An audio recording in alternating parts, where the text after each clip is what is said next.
All right, welcome back. Another episode of the Empty Gym Podcast. My name is Jack Hobson, as always, joined by my co-host Adam Pollard. Uh, got some games to talk about finally, so that's exciting. Got had some decent games. Not a ton in the first week or in the first day or two that in terms of like top 25, like ranked versus ranked or anything like that. But there was a couple good games and a couple good upsets, and we'll get to all that with along with a bunch of other stuff too. But let's start off with I think the biggest uh, storyline or biggest upset of the week. James Madison taking down number 4 Michigan State 79-76 in overtime. Uh, JMU got out to a big lead 22-9 in the first 10 minutes. Then MSU came back, had a big 10-0 run in the second half to take a 6-point lead. And then James Madison just kept finding a way to fight back. TJ Bickerstaff with that mid-range jumper to send it to overtime.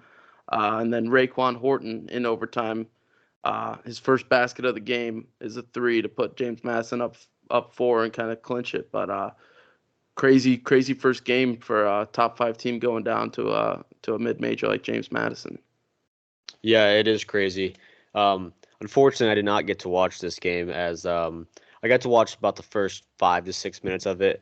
I was in the softball dugout, and the game that I chose to watch on my phone was Duke versus Dartmouth. So the Spartans and the Dukes did not make my phone screen to watch in the dugout. But I do have some interesting notes on this game. Jack, I have a question for you.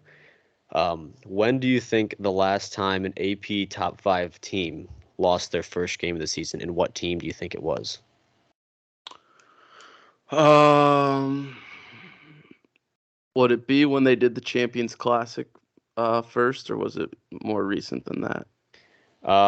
It's in the Or 2000s. it's in the 2000s. I do not know. That would be the 2005 Michigan State Spartans. Wow.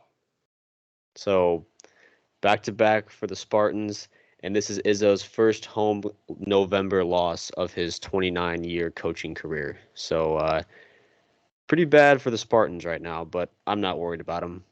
Yeah, I mean the biggest thing for them, I think, out rebounded 51-48 by a team who I think their tallest starter was like 6'8", 6'7", something like that. Uh, so I'm sure Tom Izzo was not very pleased with that. Tyson Walker did have a good game though. He had 35 points, 6 steals, so he played well. But other than that, I mean, I think one thing that you really wanted to see, I also was not able to watch this game live as the Butler Bulldogs were taking on the Eastern Michigan Eagles. But I went back and rewatched the game. There's one clip that Anthony Wright put out, and he's a big Big Ten guy, but I think he played at Michigan a while back. But he put out a clip of Xavier Booker uh, giving up 2 offensive rebounds in a row. And Xavier Booker ended up only playing 5 minutes. He was like a top 15 prospect, I think, in the country. So we talked a little bit in our Big Ten preview about Michigan State and about the freshmen kind of coming in. And I think that was not something that Izzo wanted to see at all. And I think that would be something that I'd be a little bit concerned about. Like it's very early and they got time to figure that out. But you have this blend of a lot of veterans in that starting lineup, and then a lot of freshmen or 3 freshmen coming off the bench. Really, are your main players off the bench with Jeremiah Fears or Jeremy Fears. I messed that up last week too. That's his younger brother. Jeremy Fears, Cohen Carr, and Xavier Booker. And Booker, like I said, only 5 minutes. Did not really play well in those 5 minutes, so that it would be something a little bit to be concerned about. But uh, I think the biggest thing I take away from this Michigan State game was that they play Southern Indiana. It's either tonight or tomorrow. They play them Can't tonight. remember. They play them tonight. I'd be terrified to be Southern Indiana because I they that's gonna. I feel like that's gonna be a pretty rough game. But Michigan State did not look good outside of Tyson Walker, and it showed with the score. Yeah, I'm gonna do my best not to overreact too much to this game. I don't think that there's problems for Michigan State. It's just one of those games that I guess happens, but you obviously don't want it to happen. Um, But there is like one small concern, and I think you noted it with the freshmen as well. But um, their scoring from their starters, it goes 4, 4, 4, 9, and then 35. So Yeah. they need to find a way to balance out that scoring and have other guys step up because Tyson Walker's not going to be able to drop 35 points every single game. And Yeah. that's just something that Izzo's going to fix, and the Spartans they're gonna be okay. If you're a Spartan fan, don't overreact. I know it sucks to lose the first game, but as far as James Madison goes, um, they were 22-1 last year. They're not a bad team. I'm not saying Michigan State should have lost to them, but they're not a bad team. They lost in the semifinals last year in the Sun Belt Conference tournament to South Alabama, so that's why you did not see them in March. But I mean, they were a good team last year, so I mean, what's to say we don't see James Madison in March? Yeah. I mean, you got to be at least a somewhat solid team to pull off an upset like this. I mean, you can do all the directional schools and everything like that from all the random states, but that are in like the 300s and high 200s of Ken Palm. But this is a solid team. This was definitely like a team that I think Izzo was excited to have scheduled, which is like a game that you should win, but it's against the team that's going to compete for their conference, and you're not kind of like wasting one of your 31 opportunities on a team that you know you're going to beat by 50 no matter how bad you play. So obviously he didn't want to lose. I think he wanted to be tested in the first game without having a like extremely difficult test in playing like obviously they play Duke next week. I don't think he wants Duke to be their first game, but I think he's not upset with James Madison being a really solid team out of they just switched Sun Belt. conferences, Sun Belt now, yeah. And so I think that's what Izzo was wanting. Obviously, like I said, did not want this loss, but they got. But also at the same time, like we talked about, not overreacting. They beat they only lost to Tennessee by 1 last week in an exhibition, which Tennessee's going to be a really good team. I think this is more so of a come to Jesus moment in a sense, like this is kind of like something we got to get figured out before. And obviously, you probably rather have it sooner rather than later. Probably don't want it the first game, but like a game like this was gonna happen in later November or December, and I guess like earlier the better in a sense that now they can realize that hey, just because you're the number 4 team in the country doesn't mean you can't be beat by anyone. So, interesting test for Michigan State and something that they got to get figured out of the gates. Yeah, it's definitely a very crazy start to the college basketball season because I don't think anybody is expecting this. Yeah, no, that was. I think there was a lot of teams that thought that they might lose. There are a lot of like ranked teams that thought they might get a scare or might lose, and we'll talk about some others that got some scares. But uh, I don't think anyone was expecting this to be the upset of the first week. But yeah, uh, you got anything else on this game? No, I'm all good. We'll talk about some other minor upsets. Princeton goes into the rack and beats Rutgers 68-61. Princeton lost Ryan Langborg, who was one of their top players. They lost a couple good players from that team that went to the Sweet 16 last year as a 15 seed. But they come out game one and beat Rutgers on the road.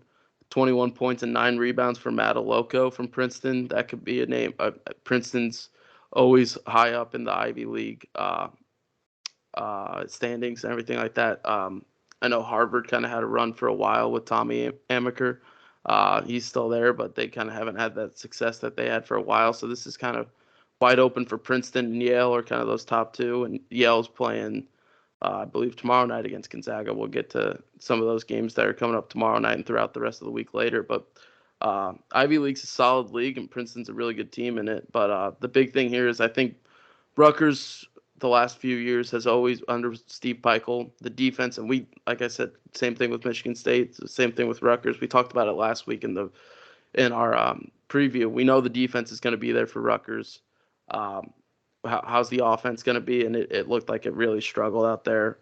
They struggled recently in the last few years, but you had kind of guys like Ron Harper to be able to kind of mend those wounds a little bit and kind of be able to get through that. But Obviously, you lost Ron Harper 2 years ago, and now you don't have Cam Spencer, Caleb McConnell, Paul Mulcahy from last year's team.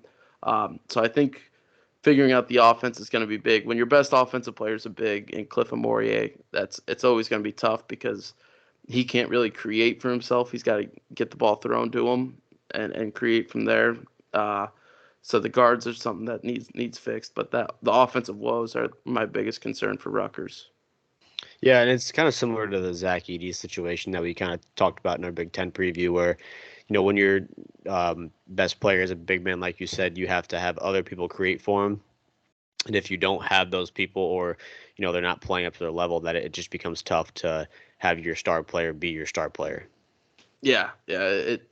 When your best player is a guard, it's a lot easier because he's bringing the ball up, or he's at the top, or if he's a two guard, he's pretty much getting the ball every Yeah, time you can down run the them off trip. screens and all that kind of stuff. Yeah, big men, it's hard to create things for them. They kind of got to create it themselves, uh, but also it's hard to create things for them in a sense, but at the same time, like they also have to get the ball thrown to them, and the ball's got to get there. It can't get turned over. It can't put the guy in a bad spot, like a couple feet off the block or something like that. So there's a lot that goes into having your best offensive player be a big, and I think Rutgers will figure it out.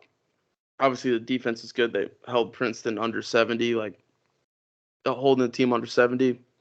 Most times you're going to win, but Rutgers, the offense needs figured out for sure. But that's my biggest concern with them, like we talked about, and with like we talked about obviously with Edey and now with Cliff and Morier, figuring out how to run that offense through a big. But that was probably the other biggest upset of Monday night. Another one, PFW, not IPFW anymore. I messed that up in my notes, but it's now just PFW. Purdue Fort Wayne beats DePaul 82-74 in Chicago. The biggest takeaway for me from this game, one, bad loss for DePaul, very bad loss for DePaul, but the stat came out that there was only 970 people in the 10,000 seat arena. So DePaul basketball not looking great right now. It hasn't for a long time. They've struggled a lot in the Big East, but PFW getting a big Power 6 win on the road. Yeah, that was the only stat I had written down from this game, was that their arena holds 10,000 plus people. And like you said, they had 970 people show up. So that's about a 9% attendance, which is crazy for a season opener. Yeah, I think the Barstool Invitational up there last night had more people than that for Loyola and FAU. And then obviously Mississippi State and Arizona State as well. But yeah, DePaul, they've struggled mightily ever since they've been in the Big East, which has been a long time now. But uh, that's just a really tough loss. We knew that they weren't going to compete in the Big East at all, but you'd like to get some wins in the non-conference over teams that you should beat. But not the case for DePaul last night. You also but, like to have more than 970 fans show up to your season opener. Yeah, if you lose the PFW, I don't blame people for not showing up though. But yeah, things are not good up in DePaul right now. But those were the only two upsets I really noticed. Were there any others that you had? Not really anything that I saw, but I guess just for other games, some quick rundowns. John Shire's second year starts off with a victory. At home against Dartmouth. The Hunter Dickinson era at Kansas starts off with a victory against North Carolina Central. Purdue gets done against Samford. My Marquette Eagles, Final Four bound, predicted. They take care of Northern Illinois. UConn wins. Houston holds UL Monroe to 31 points. If that's not an opposing score that Kelvin Sampson was on the other side of the floor coaching, I don't know what is. That just seems like a Houston score right there. Dalton Connecto and Tennessee, he had a very nice game against Tennessee Tech, and I know you're very high on the Volunteers, so I'm going to give you the floor real quick, because I'm sure you got some things to say about that game. Yeah, I mean, obviously it's Tennessee Tech. It's not the barn. Nothing crazy, but they look really good. But yeah, it's something to be excited about. Another team that we talked about, similar to Rutgers, the defense has been there, the offense has struggled. I think having a guy like Connect is huge for Tennessee offensively. give him just like a playmaker. Zakai Ziegler is a solid scorer, but not a great scorer. So now that he's got someone to kind of dish it to, and it doesn't have to be down in the post to Plazic, I think that's very good for Tennessee. So I'm excited for them. But yeah, any other scores from around the country? I Top guess 25. Arizona did put up 122 points against Morgan State. That's kind of a crazy score to see. But other than that, you just have AP top 25 teams getting it done. However, though, North Carolina did have a little bit of a scare in the first half against Radford. This is college basketball analyst Adam Pollard talking, not Duke Blue Devil fan Adam Pollard talking. But they went on like a 6 or 7-0 run within like the last minute and a half. UNC did the game to, I think, go up like 3 or 4 at half. But that the whole first half, I think Radford kind of had that game under control in a way, and a little bit of a scare for North Carolina, but they ended up winning by 16. So nothing really to exaggerate about it. I'm definitely going to look more into it as a Duke fan than most people will. But it just made me a little happy to see North Carolina almost losing at halftime to Radford at home. But yeah, other than that, just like I said, top 25 team just getting it done, getting those first wins of the season, and nothing too crazy. Yeah, there's a couple other teams that survived some scares. We were talking when we were watching this game. IU comes back to beat FGCU 69-63. FGCU kind of stayed with them the whole first half and about the first 10 minutes of the second half or so. And then IU kind of obviously only won by 6, didn't take it away too much, but kind of took control a little bit in the second half. Big part of that was a 19-2 run that they had that went from a 7-point deficit to an 11-point lead, take a 61-50 lead. Big thing for IU, excuse me. Khalil Ware did play well. He had 13 and 12 as well as 3 blocks, but shooting struggles again continued for IU. I feel like we've kind of beat that with the drum already with all these games that we've talked about. And like it's the first game, so there's always some jitters and stuff like that. But IU shot 4 of 13 from 3. Like we said, Khalil Ware's got to be at Trace Jackson Davis level, and I don't think he's quite there. If they're gonna shoot this bad and want success, so the shooting's got to get a lot better. I know a lot of people are excited about Gabe Cupps. He played very well defensively in the minutes that he got. I saw a bunch of clips of him on Twitter of just like diving on the floor, getting steals, stuff like that. So if he can step up a little bit more offensively too, he only had 5 points, but if he can step up a little bit more offensively, he can be a really good player for them. But that shooting is I think it's gonna come back to bite IU in the butt if they can't figure that out. Yeah, you're exactly right. Khalil Ware was kind of the highlight of this game for Indiana, and I guess if you're an Indiana fan, it's good to see him play well in his debut. Definitely going to be hard to live up to the Trace Jackson Davis level of play that they're going to need him to do. But, I mean, they got talent around them. It's just whether or not they can get it all to work. I think we mentioned that in the Big Ten preview. It's just like they have the talent and they have the tools. It's just whether or not they can get those all to gel together. They did have the freshman, Mackenzie Mbako, only played 18 minutes. So that's kind of something I was not expecting. I kind of thought he'd maybe play a little more. Granted, he did kind of maybe join the program a little late with the whole Kyle Filipowski coming back and all that kind of stuff. He only had 4 points, though. So I kind of thought I'd see more from him. But other than that, I mean, all the other starters around him played pretty well. Yeah, that Mbako's huge for them to figure out. I think after watching that game, he kind of seems like a tweener, like not quite a 4, but like they were trying to play him at the 3 a little bit, and that really wasn't working. So that's gonna take some time to figure out for IU. Kind of figure out where to put him and where to make him most successful. So if they figure that out, I think that'll be good. But obviously, did not get that with FGCU with his performance. That wasn't great.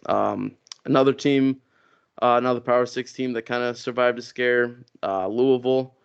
Mike James had 25 and 10 for them, kind of willed them to a win over UMBC, famous obviously for beating UVA as the 16 seed, but they only won by 1. So Louisville gets to 1-0 somehow, some way, but that was a big struggle for them, and as well as Seton Hall uh, pulls away from pulls away late from St. Peter's. Obviously, Shaheen Holloway at Seton Hall now scheduled the game with his old team, St. Peter's, and they went on a 12-2 run with about 7 minutes left. Uh, that took it from a 1 point lead to an 11 point lead, so that was huge for them to kind of expand that lead and kind of put that away. But that was a close one for a while. So there's a couple teams that survived some scares this week so far. Yeah, it's good to see those ex March Madness Cinderellas back in action, and kind of they're one of those teams like where you see them playing another team, you're like, oh, I remember exactly what happened and where all that was, and UMBC and St. Peter's and all that stuff. And I totally blanked at the fact that Shaheen Holloway was at Seton Hall. Now I absolutely forgot that. Yeah, it was. I was kind of surprised that he signed up for this game. I know they're both obviously both New Jersey schools, but it's always kind of weird for a coach to. Obviously, it might happen like in the tournament or or it might happen in one of these MTEs, like might happen at Maui or some the Bahamas or some other tournament. But to go out and schedule a game against your old team was kind of surprising to see. But he was able to come back and put his old team down and get a win out there. But definitely came at a struggle a little bit. But there's some other good Power Five games this weekend as well, or this week so far as well. I think one of the best ones of the week, in terms of best game to watch, was probably Baylor Auburn. Baylor coming back from being down 9 at half to beat Auburn 88-82. Freshman Jacoby Walter for Baylor. We talked about him a little bit last week. Great debut for him. He had 28 points. And then Auburn freshman Aiden Holloway had 19 off the bench, and he was 4 of 8 from three.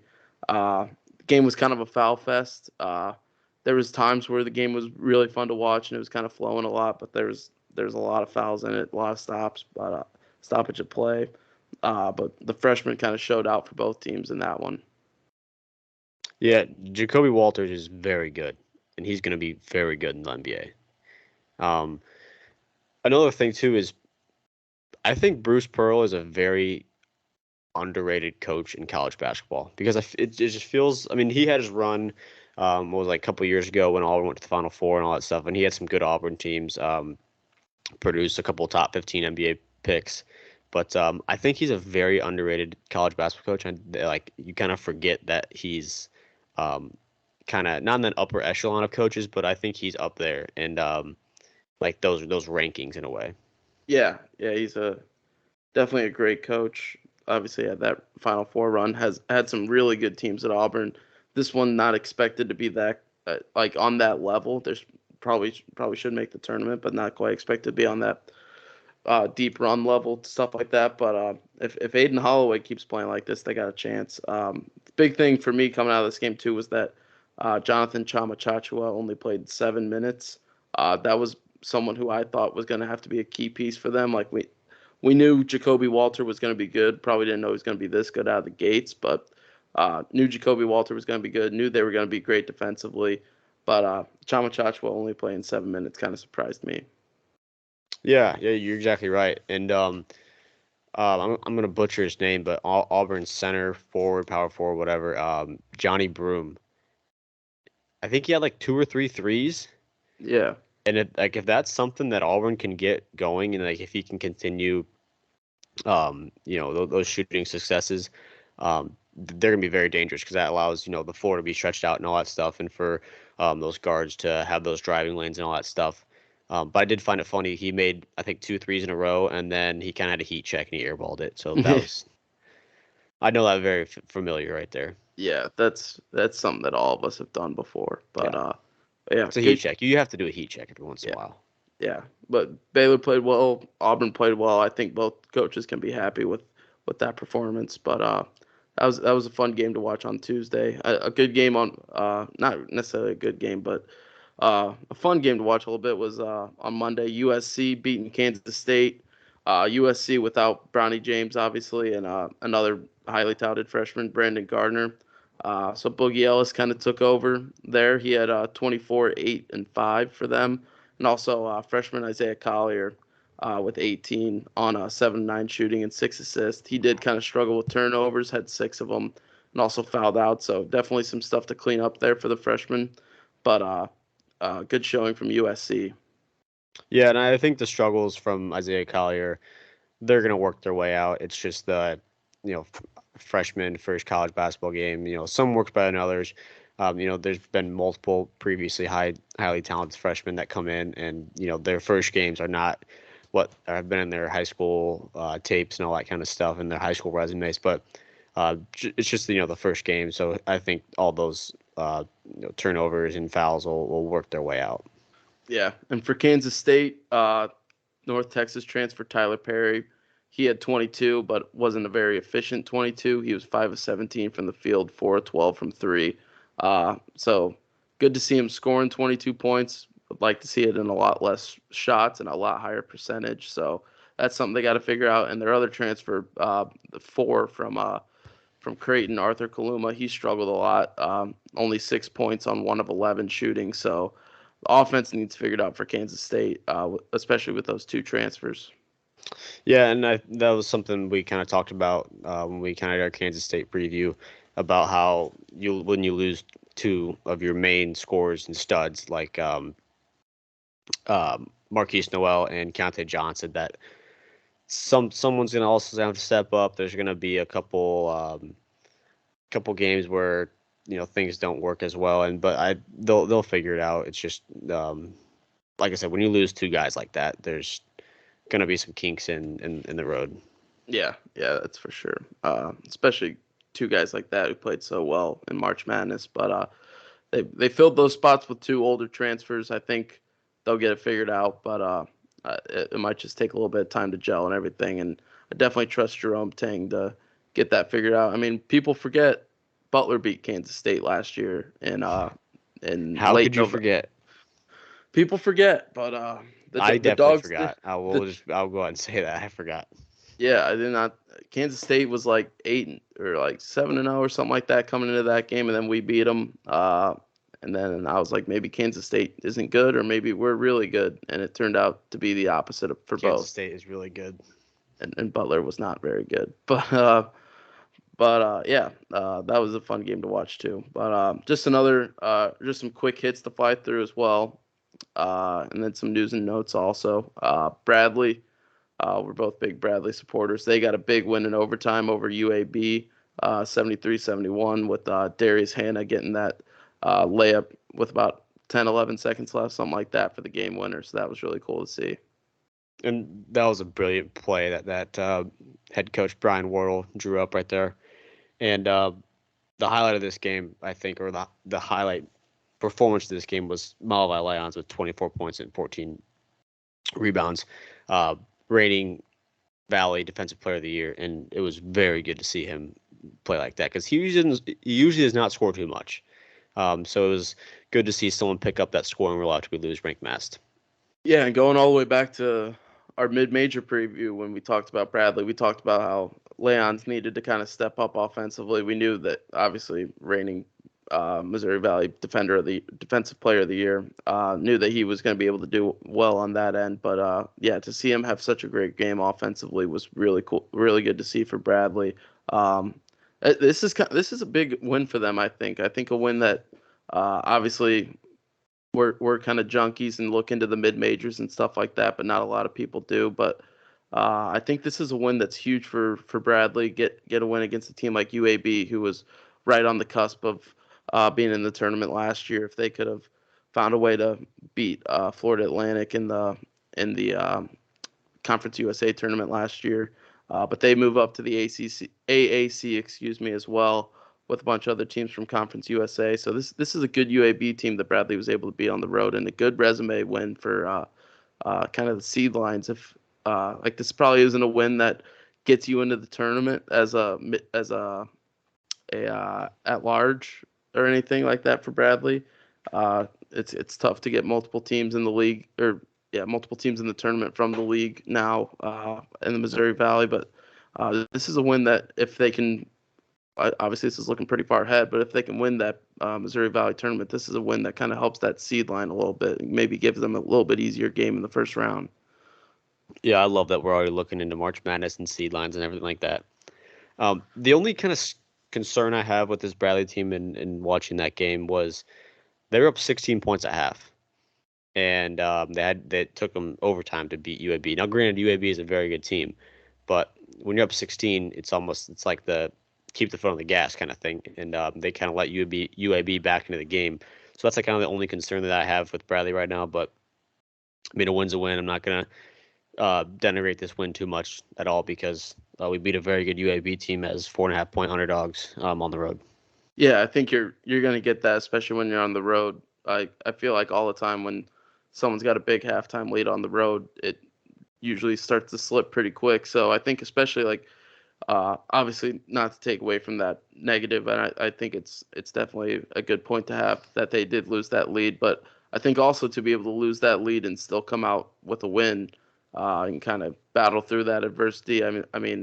Uh, be able to go into a road environment and lose that 16-point lead, but still be able to get everything figured out, go to overtime, and still get the win.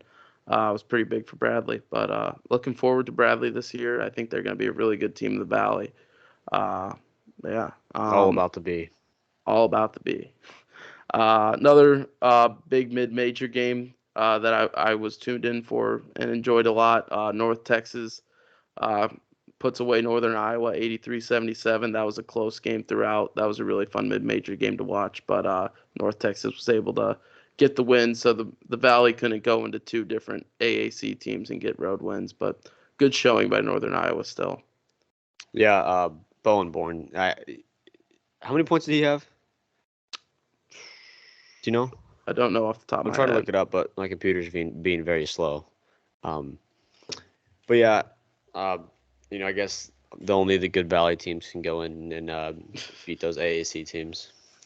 Let's see what he had. But yeah, because that's kind of the thing with Northern Iowa is like if they're gonna have a chance at winning or win, that he has to score at least 18 points.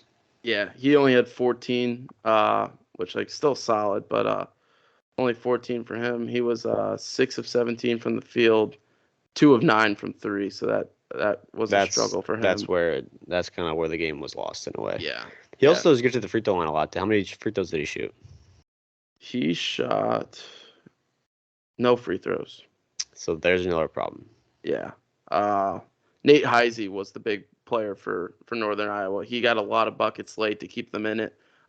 North Texas kind of made a run, and I think it extended it to maybe double digits, if not like 8 or 9, and he got some big buckets for them. He ended up with 20, but he kind of kept them in that game. So I guess a bright spot for Northern Iowa was that when Bourne wasn't playing his best, they got another guy in Heisey that was able to kind of step up and try to keep them in that game. Yeah. Another game. FAU looked pretty good. They started out pretty sluggish against Loyola. And the first half was kind of ugly, but was able to pull away and get a 75-62 win. Vlad Golden with the double-double in that, 19 and 10, as well as 5 blocks. So FAU, we heard about their secret scrimmages not going so well. I know they lost pretty big to North Carolina, and I can't remember what their other one was, but Elijah Martin, I don't believe, played in either one of those. Did not start last night, so they kind of eased them in, but FAU kind of picking up right where they left off. Yeah, and I think Vladislav Golden is like a matchup nightmare in a way for teams because of the fact that you have Elijah Martin and John L. Davis on the floor to worry about too. But if you're not careful, and he can go off for a double like he did. Yeah, for sure. And then some news and note. Do you have any more games that you want to talk about? There's one Creighton game. Creighton looks very good. Creighton looked really good. Creighton looked really, really good, and it was kind of scary to see, as I'm pretty high on the Marquette Golden Eagles this year. But I do love Creighton, though. I'm a very big Greg McDermott fan. Valley coach, Valley team. They'll always be a Valley team. Creighton will, and Wichita State. They will both be always Valley teams. But I had one thing from this game that was bugging me the entire game. Um, it was the first 6 minutes of the game. Um, Baylor Shireman went up for a layup, and they went up and they said, Baylor Shireman for two or whatever. And I'm sitting there thinking, this dude just said his name wrong. It's not Baylor, it's Bailey. Um, then he made a three, and they said Baylor Shireman for three. I'm like, this guy just keeps messing up his name. Um, had to go on ESPN, look up the stats and his name. His name is actually Baylor Shireman. So if any of you were dealing with the same issue that I was by thinking his name was Bailey Shireman, you're not alone because I thought it was Bailey. Well, the big thing from Baylor Shireman that I noticed was that he shaved his head. He did, no headband. No headband anymore, no flow that he had last year, but still shot it pretty well. So I guess Greg McDermott doesn't really care what his hair looks like if he's playing that way. But yeah, Creighton's offense looked really, really good last night. I mean, the defense. I think the defense you can't really tell too much because you're going up against a team like Florida A&M, but the offense looked really good, and I think also like being able to make shots was huge for them. So uh, that's what they were last year, was a great offensive team, and then you got that stopper in the middle with Kalkbrenner that can kind of uh, take away some of those mistakes if someone gets blown by or anything like that, and then they have to go meet Kalkbrenner at the rim. So I'm encouraged with my Creighton pick to win the Big East by last night, obviously, or 2 nights ago. Obviously, it's Florida A&M, so it's not too much to look into, but Creighton looked really good. But yeah, anything else on some Yeah, games? the biggest question that we had going in for Creighton was without Ryan Nemhard, who was going to be that main ball handler. Um, turns out it's Trey Alexander, and he played that role outstanding. I think he had like 14 points or something around there, a couple assists, but uh, the ball is definitely in the right hands for that offense with Trey Alexander. Yeah, and I think also when it's not in Alexander's hands, when it's in Ashworth's hands, I think he's more than capable of doing that as well. So to have two really good ball handlers in your backcourt is really huge. Both guys can kind of facilitate the offense. So if one's not having a great night and the other one is, you can kind of play with that. And if both are having a great night, obviously that's great for you. But to have two guards in the backcourt that are really good, really experienced, and Alexander and Ashworth is huge for Creighton, and they get tested pretty soon. Um, if I recall correctly, I think they play, Iowa coming up next Tuesday, so they'll start to get some more tests, and then obviously Feast Week, they'll I believe they're out in Maui, if I'm not mistaken, but I could be wrong. But yeah, Creighton looked good against a low level opponent, but excited to see them take on some better teams in the future and see how that offense looks. But yeah, I guess some news. Bill Self agrees to a quote unquote lifetime contract, uh, similar to what Coach Cal signed a couple years ago, maybe like 5 or 10 years ago now. It's been a while, but so we know that the term lifetime contract uh, isn't necessarily true, but it does make him the highest paid coach in the country, which I think he's deserving of where he stands right now, and what he's done with Kansas over these last, now 20 years. So he is now the highest paid coach in the country. Was he not already? I think he was in like top five or something like that, but I don't know for sure if he was number one. Oh, I feel like he was. I mean, you're definitely right, but because Cal's probably up there. I think Cal was, but I think it was K, and then when K retired, it was Yeah, Cal, and now it's Self. yeah, and he's definitely jumping up the rankings with Roy Williams gone, and Jay Wright might have been ahead of him too. Yeah, he might have been up there, but yeah, all those guys were kind of up there, and then he's kind of one of the few left now. It's kind of, Izzo's probably up there too. yeah, yeah, but yeah, good for Bill Self. Some other news. This is more Illinois centric news. Sincere Harris has decided to redshirt. Interesting decision. I don't know whether I like it or not yet. I'm scared that it means he's going to transfer. But he apparently did not really want to be a 5 to 10 minute a game guy. Like we saw him in spots last year, changed that UCLA game, changed that Northwestern game uh, last year with his defense.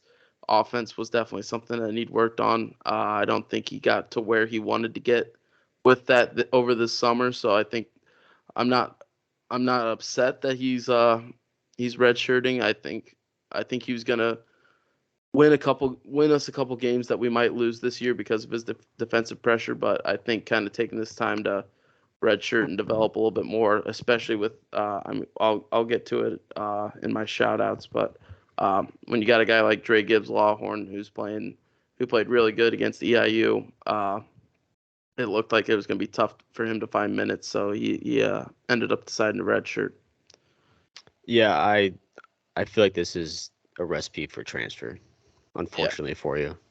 yeah, it's definitely an awkward situation, awkward scenario that doesn't happen a bunch, and when it does, it more often than not leads to a transfer.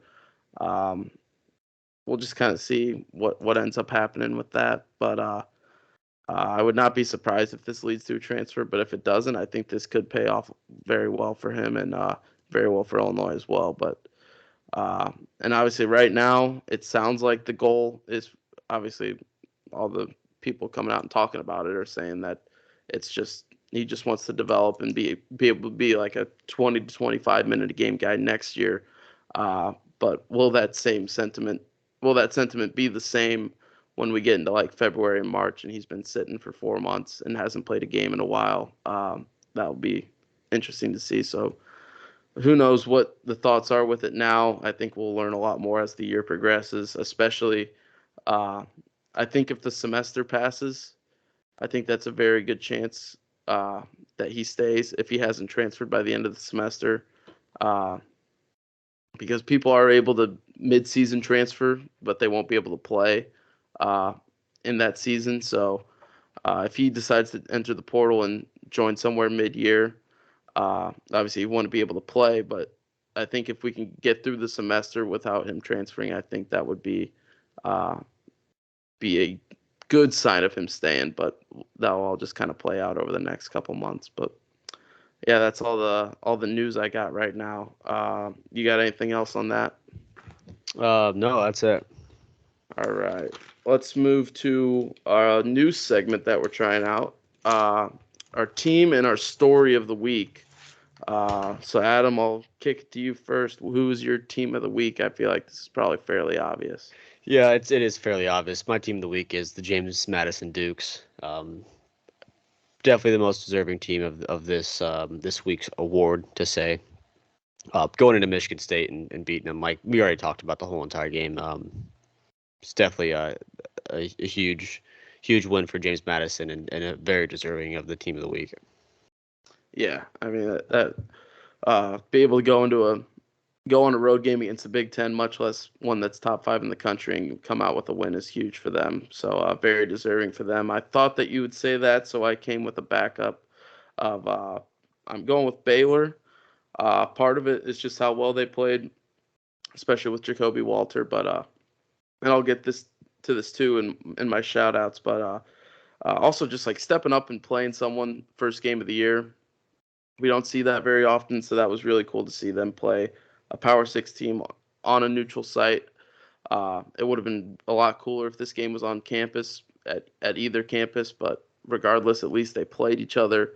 I know Duke and Arizona are playing on campus this week, so that's exciting to see that. I think we're getting to the point where some more teams are willing to play other really good teams in home and homes instead of these neutral site stuff. But this one ended up being a neutral site, but I'll give Baylor my team of the week for their performance as well as stepping up and playing someone this early in the year, especially with the first game.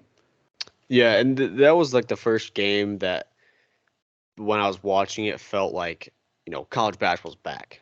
Yeah. Because you have these games where, the Power Fives play the lower level mid-major teams. And they're obviously, I'm still going to watch those games, but it doesn't have that same feel to where like a Power Six game does, with especially Auburn, Baylor. Yeah, for sure. Um, all right. You want to get to your story of the week? Yeah, so this is something new we're trying. Each week, either one of us will scour the internet and bring a article story from the college basketball world. First week, this week's story of the week comes out of the world of women's college basketball. Yesterday, I believe, some news came out about the officiating in the LSU versus Iowa women's national championship game, and there was some controversy during the game, after the game. Uh, you know, weeks after, people were still talking about it and everything. So pretty much what happened was the NCAA had planned to review the tournament officiating after the 2024 championship concluded in April, but the process was speeded up by a year after the criticism that the game itself received. And so the NCAA vice president for women's college basketball said that the officials were graded on the accuracy of their calls and that the overall accuracy number fell short. So the accuracy number is a percentage, and so the number that they're looking for, or the historical is the average, is 91%. And in that game, based on whatever calculation that they did, the percentage of correct calls was below that, and it was 88%. Not too much of a gap there, it seems like. But if you watch the actual game, it kind of felt like there was. Yeah, I do remember watching that game, and as a well-known Iowa hater, I was noticing that there was a lot of bad calls going LSU's favor. I was not upset about it, but I think it was fairly evident that there was several missed calls in that game last year. Um, you also like I think it's tough to be like in the situation and watching it in real time and not having every single angle with the cameras and stuff like that, and not being able to go frame by frame. Like a referee's job is very tough to do with all that. With like I said, you got to watch it as it is. Like you can't go back and click frame by frame and see what happened, see if it was a block charge, see if it was a hand check, see if it was yada yada yada.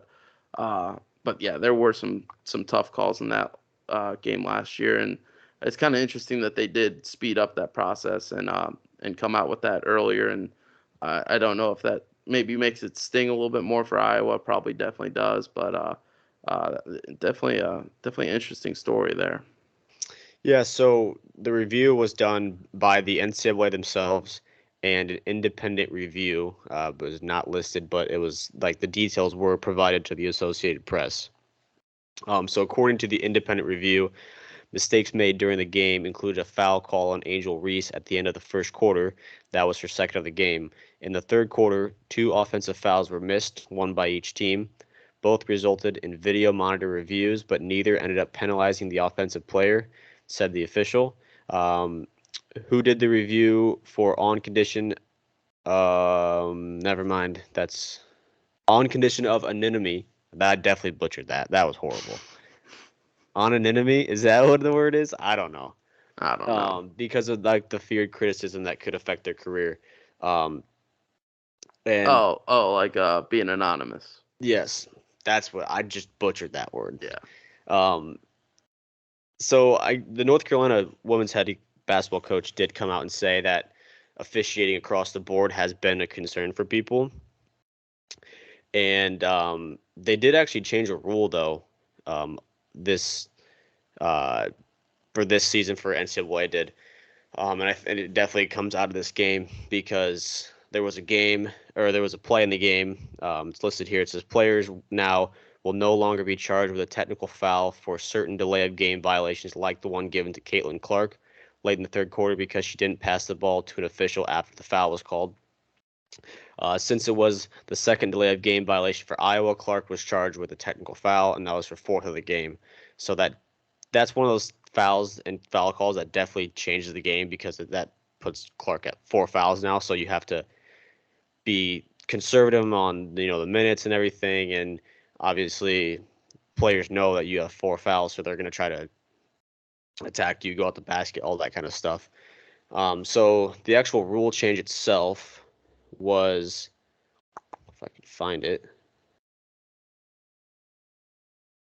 But yeah, I think it's just that the technical foul and for that delay of game violations that I think you won't receive that technical foul if it's your team's second delay of game.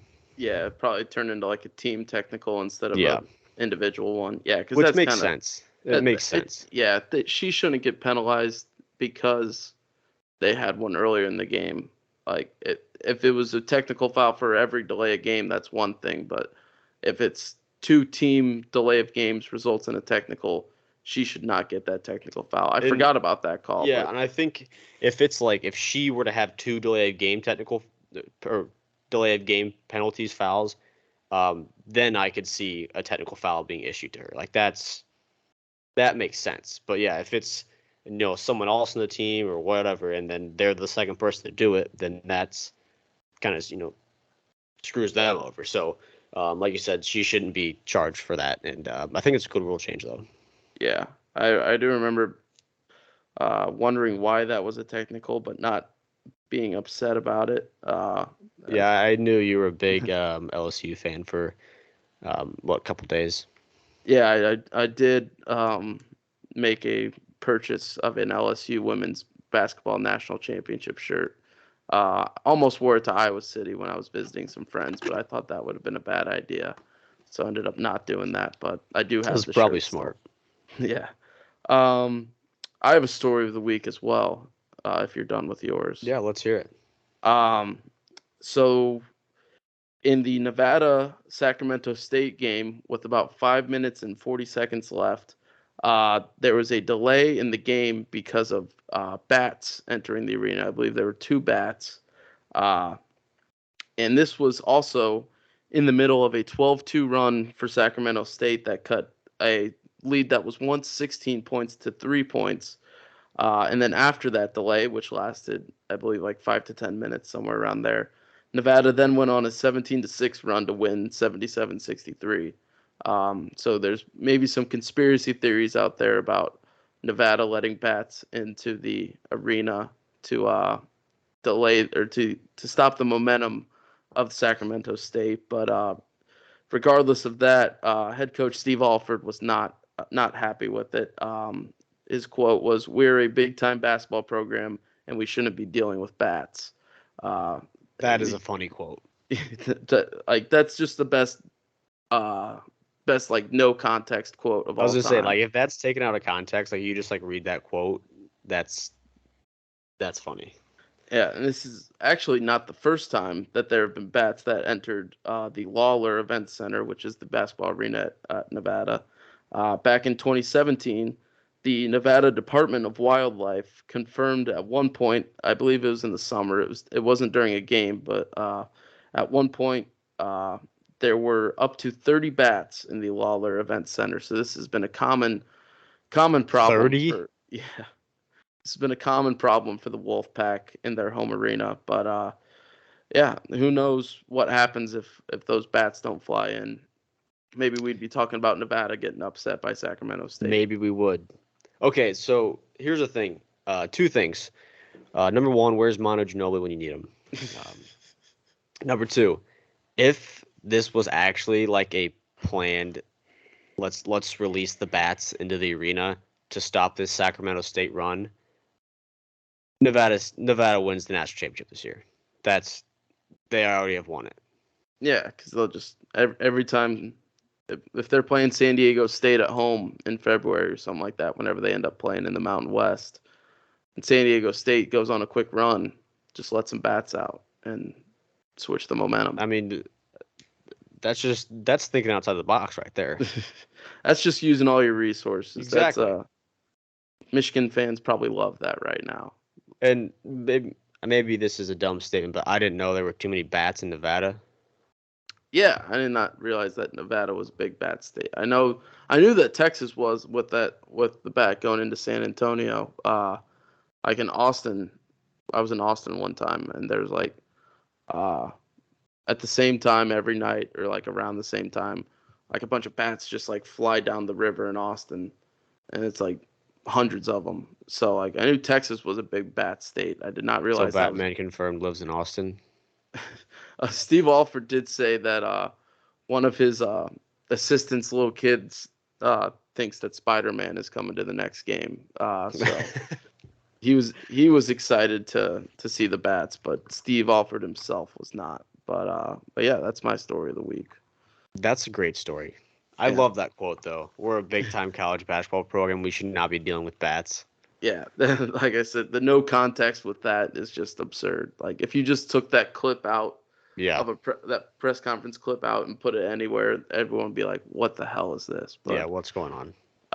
But yeah, um, but yeah, that was a fun segment that we'll keep doing. Just see some fun stories and some cool stories around college basketball. We talk a lot about games and um, try to throw some news and notes in there if it's big. But we thought this would be a fun way to kind of look at some more stuff in the college basketball world that's not getting talked about a ton. But yeah, I guess we can move forward to over this next week or so. Not sure when we'll get a podcast out next week, but these games will probably come before that happens. But so over the next week or so, we're recording this right now. It is 6:50 Eastern time here in Indianapolis. So this is about 3 hours before tip of the New Mexico versus St. Mary's game tonight. So that's a game, two mid majors that have very high aspirations. Some people, I believe Andy Katz, if I'm not mistaken, actually had New Mexico in his Final Four. Uh, Oh, so a lot of people with high aspirations for New Mexico as well I've as St. always Mary's. respected Andy Katz, and that was because I think it was a year or 2 years, maybe it was like the past couple of years running. He always comes out with a list of the top 10, top 25 mid-major programs, and he always puts Bradley on the list. Yeah. So high respect for Andy Katz. Yeah, yeah, he did not have the Braves in his Final Four, but he did have the Lobos of New Mexico, and they go to St. Mary's tonight, so that'll be a very fun mid-major game to watch. Obviously, this will probably come out after that game has been played, uh, but that hopefully that was a fun game to watch. Would you like to predict the future and say who won? St. Mary's by 7. I'm going St. Mary's by 5. I think it's gonna be a tight game, What's but the yeah. spread on it? Do you know? Not off the top of my head, I do not, but I think it's pretty close. It would take me about 30 minutes to find it with how slow my computer's going right now. Yeah, but tomorrow night, Friday, this will be tonight. If you're listening to this on Friday morning, a lot of great games. We talked about it. We mentioned a little bit before Arizona and Duke. Arizona at Duke, a really cool home and home that you don't see very often, especially one that's not uh, like pre-scheduled in a sense, if that makes sense, like the Gavitt games or the old Big Ten ACC Challenge or the SEC ACC Challenge. This is just both teams agreed to this home and home, so that's really cool to see. Arizona going to Duke, so I know you're excited for that one. Some other games Friday night that I'm a little bit upset with. I cannot watch any of these games live as the Butler Bulldogs take on the Southeast Missouri State Redhawks. So I will Oh, be preoccupied with that barn burner of a I game. was gonna But say a barn burner of a game. yeah, so Make Friday sure night, you tune in. Friday night I'll be up till about 4 a.m. just watching the reruns of all these games. But Tennessee at Wisconsin, San Diego State at BYU, a really good mid-major game with the Mountain West, and I guess BYU's not really a mid-major anymore now that they're in the Big 12. But that'll be a really fun game to watch. Texas A&M at Ohio State, UVA in Florida in a neutral site game in Charlotte, Memphis at Mizzou. Two teams that kind of were in that 7 and 8 seed last year, I believe. Mizzou being 7, Memphis was an 8. So that'll be a fun game to see if those programs can continue the success. Underrated game, I think Dayton at Northwestern will be a pretty interesting one to watch, and Yale at Gonzaga. So a lot of good games tomorrow night. Yeah, a lot of good games. Obviously, the one I'm focused on is Duke, Arizona. Um, I think that if Duke can limit Arizona from the 3-point line, that there's a very good chance that Duke could win this game. We are 3-point favorites. I know that means absolutely nothing, but it does make me feel good in a way because you know that Vegas is on your side in a way, and all that kind of stuff. Another key I think is controlling the glass. Winning that rebound battle is going to be huge, and I think if we can do that, we can win. Yeah. Yeah, especially with that game and as well as the rest of these, going to learn a lot about two really good teams in that Arizona Duke game. Tennessee has a tough road test at Wisconsin. That will be interesting to see them playing in another Big Ten road environment, but this one actually counts. San Diego State going to BYU will be a lot of fun to watch. Texas A&M, a team that's highly thought of so far this year in the SEC, going to an Ohio State team that is kind of still trying to figure things out. Will be interesting. Obviously, UVA, Florida, neutral site one will be good. Memphis, Mizzou, I talked about that a little bit. Dayton, Northwestern. Northwestern kind of got to prove that they're for real again. They lose Chase Audige, but bring back Boo Buie. So that'll be interesting to see a really good A10 team in Dayton go into Northwestern, and then Yale Gonzaga with a really good Ivy League team going to play one of the top programs in the country in Gonzaga. So a lot of good games tomorrow night. Then next week we have the Gavitt games, Michigan at St. John's and Xavier at Purdue on Monday. Tuesday we have Marquette at Illinois. I'll be very excited to be in attendance for that one. Wisconsin at Providence and Iowa at Creighton. Wednesday, Georgetown at Rutgers. They probably kind of try to sneak that. I'm kind of surprised they didn't try to sneak this in on Monday and just have it go up against Monday Night Football and no one really watch it. But Just hide it Georgetown, behind football. yeah, Georgetown at Rutgers on Wednesday, and then Friday, Maryland at Villanova and the Butler Bulldogs at Michigan State. Oh, So um, we'll see how that goes. I'm a little nervous. I was hoping Michigan State would go into that game 3-0 and uh, kind of be sleepwalking a little bit. But you know what? I think I'm really excited for that one, and I think that's going to be a good test for the dogs here. And I think we're up to the challenge. Not to get breaking news or anything, but we should have boots on the ground at that game for the Empty Gym podcast. boots on the ground. Yeah, so we'll be traveling around a little bit here at the Empty Gym podcast. We don't just podcast from our rooms. We get out and actually watch the Yeah. games in person. And then obviously next Tuesday, the Champions Classic in Chicago with Kansas, Kentucky, Duke, Michigan State. So Duke play Arizona at home on Friday and then play Michigan State on neutral site on Tuesday. So they're not sleepwalking into the schedule at all. They're kind of going straight for it right away. Yeah, the stretch of schedule I will either be very, very happy and very high on my Duke Blue Devils and screaming national championship, or I will be very upset to say the least, and I'll be very sad. And but I'm not like nervous in a way. I'm not nervous at all. Um, like I think we have the better teams. I think we have a very good team this year. I like the way we played against Dartmouth, but they're definitely two very, very tough games. Side note though, if you ever do get a chance to go to the Champions Classic, definitely go.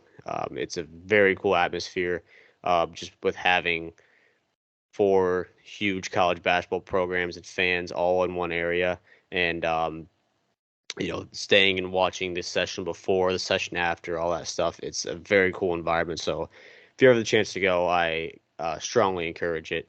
I went in 2018 and watched Grayson Allen make 7 threes against Michigan State. Yeah, I was in attendance last year when it was in Indianapolis, and Kentucky, Michigan State went to, I think, double, maybe triple overtime. I can't remember for sure. And then Duke, Kansas was Grady Dick's debut, Kyle Filipowski's debut, Tyrese Proctor's debut. So Uh, it's really cool that they have that.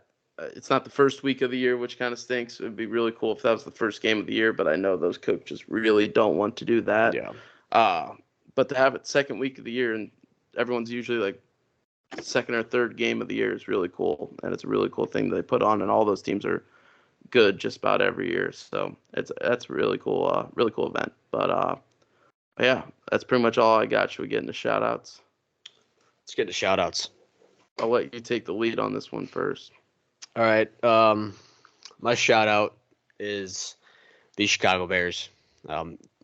In about an hour and 21 minutes, the Chicago Bears are taking on the riveting Carolina Panthers in a great Thursday night football game. I think that this will shatter records of Thursday night football and of previous football games of all time. I think this might be the most watched game of all time. People are calling it Thursday night football, which I think is kind of funny. This game's gonna be terrible. Don't watch it. I'm a sicko. I'm a Bears fan. I will be watching it. I'm actually going to beat ups for BOGO Thursday with boneless wings for this game. So get to watch some crappy football with some buy one get one free boneless wings. Yeah, hypothetically speaking, if you were to take the tie in this with a profit boost from DraftKings, it would be $3 to win $250. And I may have hypothetically taken that if I was allowed to gamble. But I'm looking for the tie here as a Bears fan. I think that is the best case scenario for our draft stock. I don't want to win. I don't want the Panthers to win. So I think if we get a tie, that's probably in their best favor for getting those two draft picks as high as possible. But that's going to be an ugly game. See, I think a tie would be funny. The tie would be hilarious. It would be hilarious. If it's like a 9-9 tie with like 3 field goals, you know. But I think that in a way this is a win-win scenario for the Bears and a lose-lose scenario for the Panthers. Yeah, I mean the Panthers don't really matter for them. The Panthers, they're done. I mean, this season is just a crapshoot for them. Yeah. But I mean, if we win, I mean, hey, we win a game, woohoo! Like, I mean, I'll be excited. I don't know why, but I'll be excited. And if we lose, a territory that we're very familiar with is we just think about the draft. Yeah, I'm all in on the draft now. Okay, real quick though, not to sidetrack away from college basketball, but we are talking about the Bears. What's your stance on Caleb Williams now? What are we still where are we at with this whole Caleb Williams situation? After the video came out of him crying in the stands, where are we at here? Do we want him as a quarterback? What are we doing with our draft picks here? I'm not concerned about that very much at all. I think I saw like it was wasn't Clay Travis. It was I can't remember the guys. Whitlock, I think. Jason Whitlock was like shitting on the kid for crying. I'm just like, he's like, what kind of a man is this? And I was like, dude, he's a college kid who, he keeps putting up like 40 points a game, and he keeps losing to good teams because his defense is so bad. I think he's a really good player. I think I trust Poles as much as I hate to say that. I trust Poles. I trust Poles to make the right decision, but I don't trust Eberflus. Yeah, I think he's gone. I think if I had to guess right now, I think he's already gone. I think if we lose tonight, he's gone tomorrow. I think Harbaugh is our guy next year. I want Jim Harbaugh very bad. Yeah, but I would not hate going either way. I wouldn't hate having the one pick again. Like obviously the Cardinals are really bad too. So they're kind of I think if we don't get the number 1 pick, I think definitely don't trade up for it to get Caleb Williams. No.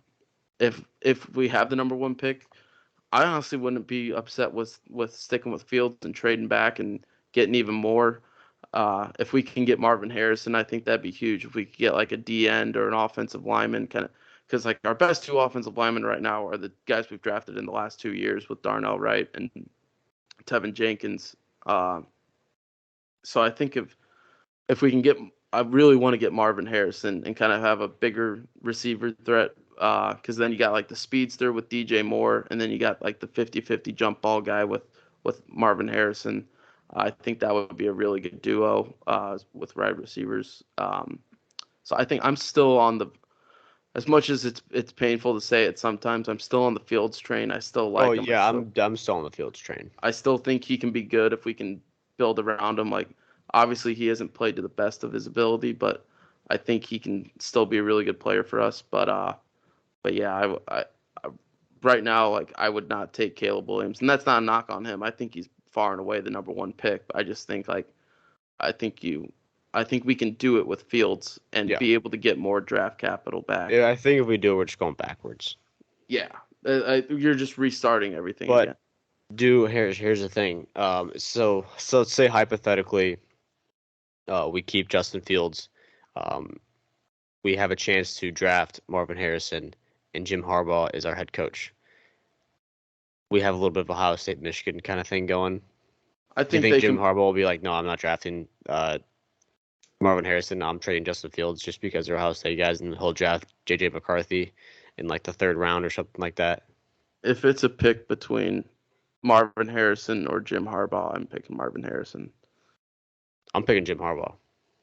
I think I know that's dumb to pick a player, but I think he can be so good for us. And and like obviously like I know this is a hypothetical, and I don't think Jim Harbaugh's that uh stubborn, I guess is the word, to not pick Marvin Harrison if he's there.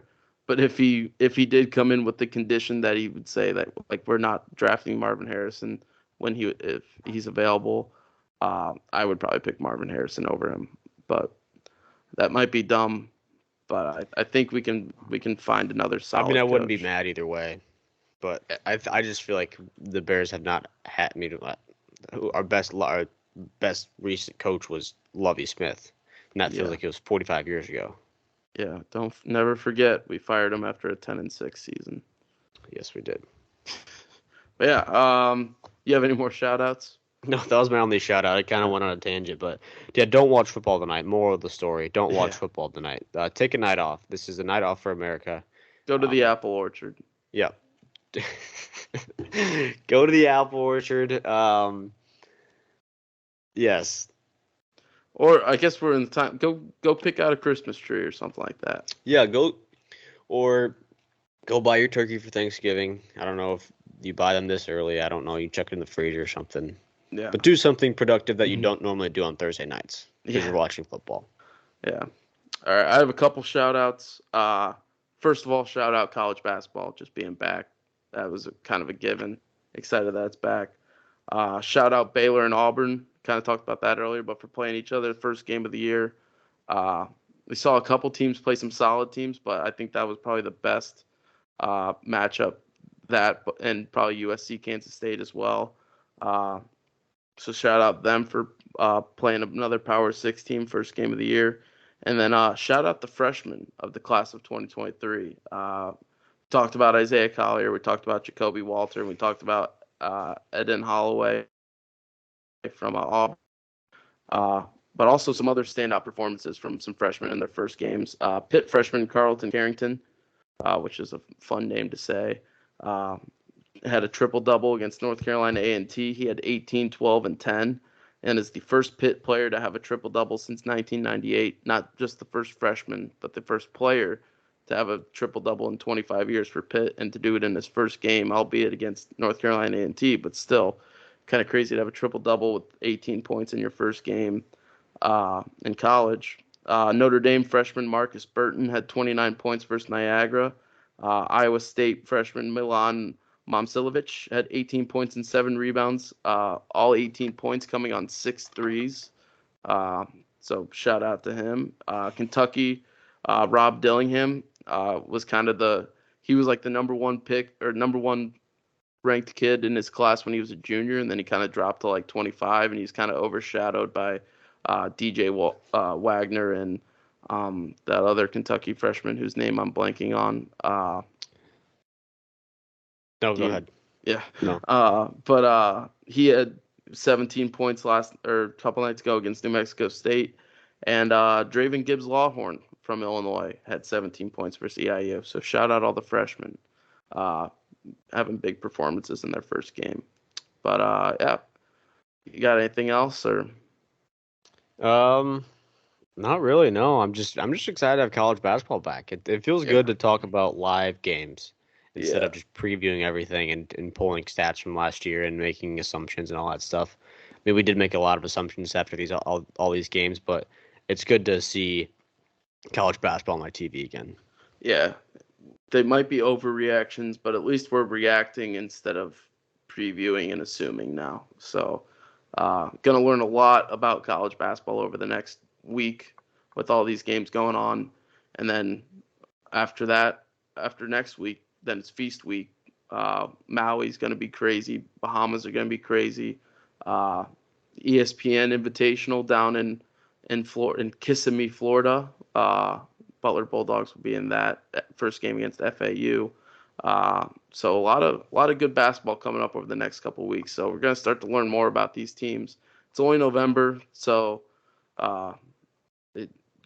don't I guess rush to rash decisions or anything. But it's gonna be fun to start learning more about these teams and seeing who's contenders and who's pretenders. But yeah, that's pretty much all I got. Appreciate you guys listening. We do have, I will be in East Lansing next weekend, so the podcast won't come out on Friday like we're kind of trying to do from now on. Let's kind of record on Thursday night and get it posted by Friday morning. So we'll get that figured out and get it out and posted and everything. But give us a follow on Twitter and Instagram and everything like that. And I appreciate you guys listening, and we'll talk to you next week.